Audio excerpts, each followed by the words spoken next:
Welcome back to the Montreal Musketeers Sports Network, and today we have a very special presentation for you in the Kansas City Sprint Center. Today we have the Montreal Musketeers facing off against the Kansas City Tornadoes. Now, the starting five for the Montreal Musketeers is going to consist of Quinn Cook, Andre Roberson, Andre Igoudala, Mfiondu Kamengele at the power forward spot, and at the 5 you have Bobby Portis, and they will be facing off against the Kansas City Tornadoes. Now, Nicholas Batum is going to start off the game. Ball at the top of the key. Evan Fournier will spin right to Andre Roberson, lose the ball, who will pass it to Portis, passes to Igoudala, and Igoudala will finish. Igoudala. The reason why Igoudala is starting this game is because Michael Porter Jr. has been in a huge slump, as you all know, for the past month or so. He's been shooting 40% from the field. As Nicholas Batum hits a big three-pointer from deep. But yeah, Michael Porter Jr. has been shooting 40% from the field and 30% from the three-point line. And today, the coach thought it was going to be best for him to sit down this game. And as you can see, the Montreal Musketeers turn the ball over real quick there. Now, starting five for the Kansas City Tornadoes, you have DeJounte Murray at the point guard spot, Evan Fournier at the shooting guard spot, Nicholas Batum at small forward, Jordan Bell at power forward, as Jordan Bell slams it down right there. Great putback, and Robin Lopez at the 5. Jordan Bell, a very special player that was passed up on by the Montreal Musketeers in order for them to get Malik Monk. In my opinion, that was one of their greatest mistakes, but it is what it is. Actually, no, I think they passed over Quinn Cook in the 3rd round to get to miss out on Jordan Bell, as Andre Roberson attacks the basket, misses it, and gets his own rebound, passes out to Igoudala, and he'll hit the 3. So basically, Igoudala has all 5 points for the Musketeers to start off this game. Pretty crazy if you ask me. But in my opinion, if he can just revive his athleticism just a little bit. I know Father Time is unbeaten. But if he can just bring back a little bit of that 15, 16 athleticism and just develop a shot a little more, then this team can still be a playoff contender. As he can get to the rebounds right here. It's a left-to-right cross. He's going to attack the basket all the way, and he will miss the layup, but Kamengele gets it. Reverse layup off the backboard, and that will give the Montreal Musketeers a 2-point lead. As you can see, Kamengele putting up 12 points on 7 rebounds per game. In my opinion, that's great stats for a rookie. Now, granted, he is the starting power forward, and he is getting a lot of minutes, but still, that's still great stats from him. As Fournier is going to miss that little shot. Now cut into the 5-minute mark within the first quarter. The Montreal Musketeers and the Tornadoes haven't scored that much, as you can see. Now Fournier is going to get the ball at the end of the shot clock here, and he will miss the shot. And Seth Curry is a very special player, but he has made it known that he wants to be traded from the Montreal Musketeers. Unfortunately, he wants to be on contender, and he's not getting that here at the Montreal Musketeers. They're looking to be 8th seed maybe, and most likely miss out on the playoffs if any of their key components get injured, as Bobby Portis puts it up against Robin Lopez. Robin Lopez, a very good defender, but Bobby Portis was able to get it over him and force the goaltending. Now Mike Porter Jr. gets subbed in, and like I said, Seth Curry, a great 3-point shooter, the best on the team. However, he just does not want to be on a team that's rebuilding right now. So yeah, now Jeff Teague gets right past Curry, misses the layup, and Rashard Holmes puts it back up and in. Now, speaking of the Musketeers' chances, they currently are 7th seed. They've had a huge drop with the drop of Michael Porter Jr.'s game. And as you see, Michael Porter Jr. looking to run a play, can't really see anything to do right now, so he will run in isolation. And he jab step, attacks the basket, pull-up jumper, off. As you see, he's having a relatively tough time here. But yeah, the Musketeers are no longer 1st seed. If you've been keeping up with the network, you know that. And unfortunately, it looks like they might try and blow things up because there's no point in trying to keep all these veterans that are just going to be missing out on the playoffs. As Mike Porter Jr. loses the ball again, somehow Bobby Portis gets it back, pump fakes, give it back to Mike Porter Jr. Looking to post up Josh Hart. Little fadeaway. Misses that one. Malik Monk gets the ball back. Mike Porter Jr. again. He's missed 3 straight shots. Tough shot again. That's 4 straight. Okay. So yeah, as you can see, he's having a pretty hard time playing. But the Musketeers, Barry Williamson, the owner, said that he does not want to tank. Tanking is not part of his strategy. He doesn't believe in it. And he said that as long as they have a chance, they will continue to play the veterans. Unless, of course, they are traded, as Malik Monk passes to Mike Porter Jr. in the corner, open 3, and he'll hit it, giving the Musketeers a 4-point lead. Now, to start off the second quarter, you have Mike Porter Jr. giving the ball right to Hezonja to see what he can do in the post. Spins, attacks, and he'll miss it. And now you have the Tornadoes running on the other side. But nice hands from Quinn Cook. Hezonja attacks again, and he is fouled. Now, currently, the NBA has changed significantly over the past few months. As you know, a month ago, Kevin Durant ruptured his Achilles, and as a result, that changed the entire dynamic of the NBA.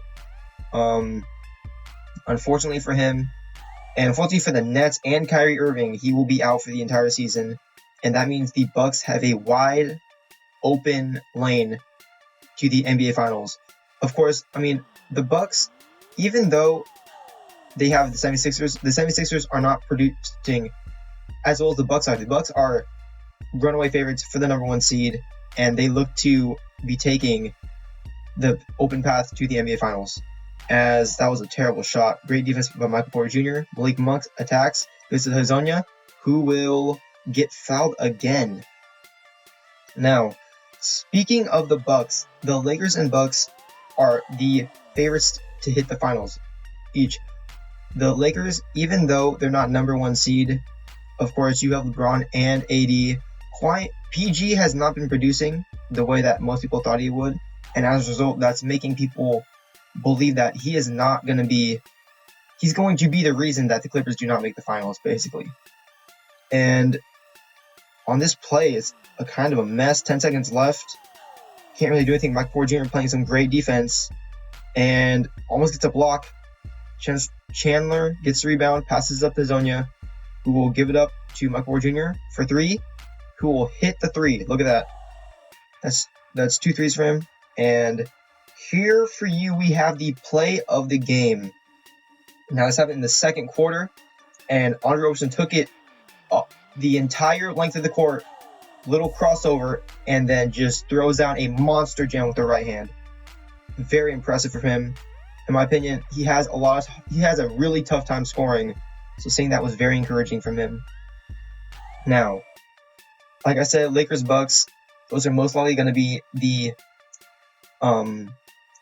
contenders for the finals. Of course, there's the 76ers, there's the Clippers, but from what the entire league has seen, the Lakers and the Bucks are going to run away with it. And also, speaking of Lakers and Bucks, you have LeBron and Giannis. LeBron is 200,000 votes ahead of Steph Curry in the All-Star vote, while Giannis is 500,000 votes ahead of Joel Embiid, as Igoudala with a nice spin move layup right there. But yeah, it looks like the All-Star captains will be LeBron and Giannis. The All-Star game starts in 1 month, and I really doubt, honestly, that anyone's going to come back from that. It's honest. I mean, with the All-Star game 2 weeks away, I honestly do not see Joel Embiid or Steph Curry catching up to LeBron James or Giannis. So yeah. But yeah, getting back to the game, Andre Roberson has a smaller man on him. He'll spin, attack, and he will get fouled. And yeah, look at that smile by Andre Roberson. He knows he's not going to make these free throws.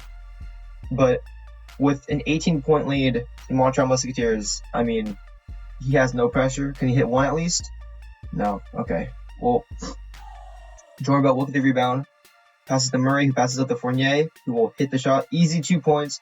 Andre Roberson, as you can see, 3 points on 25% shooting. He does have a steal, though. I mean, we weren't really expecting Andre Roberson to get buckets when he was drafted in the 7th or 8th round. But still, I mean, come on. Like, you can't just be shooting 25% and getting 3 points per game. And Michael Ward Jr. took a terrible shot there. He still had some time left on the shot clock.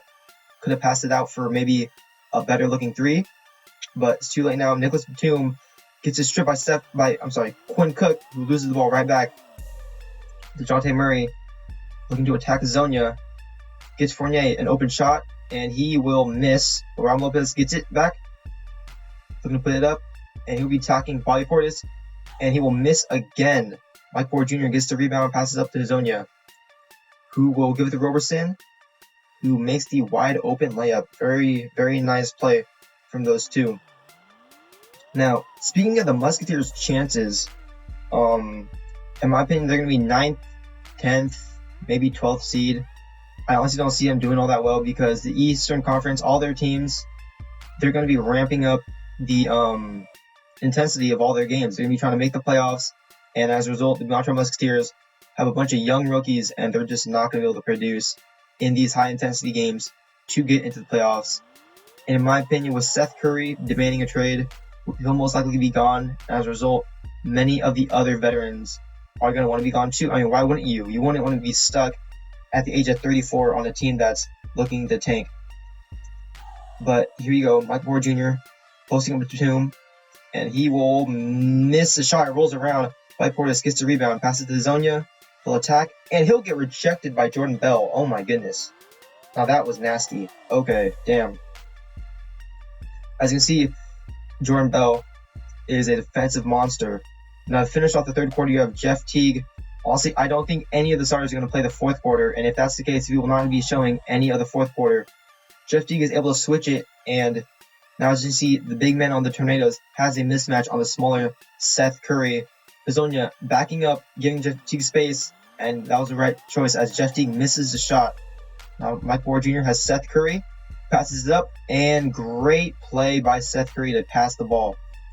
Now Jake Layman of the Tornadoes will foul out, and yeah, tough day for Zonia. He's missed 2 free throws so far, but he will hit that one. He is 6 for 8 from the free throw line currently, and as you can see, fourth quarter was quite uneventful, so we have the post-game stats. To start off, Musketeers, Andre Igoudala, 17 points, 4 rebounds, 2 assists on a 3 for 3 from deep.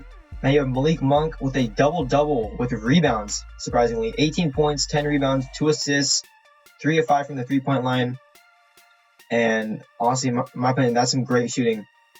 Now you have Kambengele, 10 points, 9 rebounds, 3 assists, all-around game for him.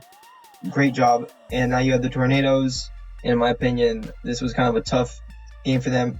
Evan Fournier, 7 of 19 from the field. Jeff Teague, 6 of 20 from the field. And DeJounte Murray, 7 of 18 from the field.